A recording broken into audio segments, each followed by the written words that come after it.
බුදුරජාණන් වහන්සේ දේශනා කරනවා පින්වත්නි බුදුරජාණන් වහන්සේ නමක් විසින් බුදුරජාණන් වහන්සේගේ ගුණ දේශනා කරනවා කියනවා කල්පයක් පුරාවට. කොච්චර කාලයක්ද?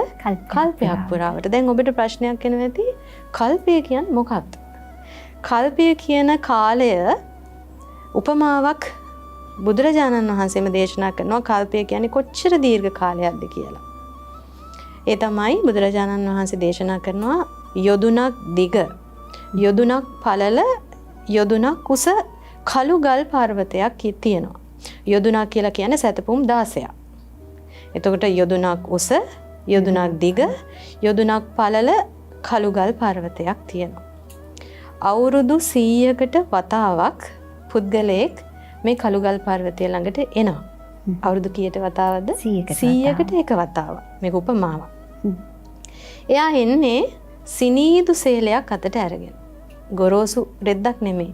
සිනීදු සේලයක් අතට අරගෙන ඇවිල්ලා අර කළුගල් පර්වතය ළඟට ඇවිල්ලා අවුරුදු 100කට එක වතාවක් අර සිනිදු සේලෙන් කළුගල් පර්වතේ මෙහෙම පිසදා. ඒකලයා යනවා. ආය අවුරුදු 100කට පස්සේ තමයි මේ පුද්ගලයා අර කළුගල් පර්වතය ළඟට එන්නේ. ඔහොම අවුරුදු 100කට වතාවක් සිනිදු සේලෙන් අර ගල් පර්වතයේ පිසදාලා යම් දවසක ගෙවිලා අවසන් වෙලා යනවාද හිතා ගන්න පුළුවන්ද?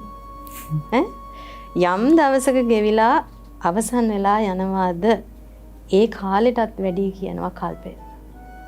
කල්පය කියන කාලයට අවුරුදු මෙච්චරයි කියලා කියන්න බෑ.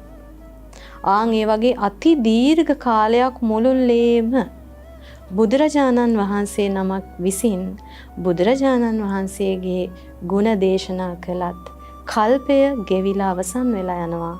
බුදු ගුණ අවසන් වෙන්නේ නැහැ.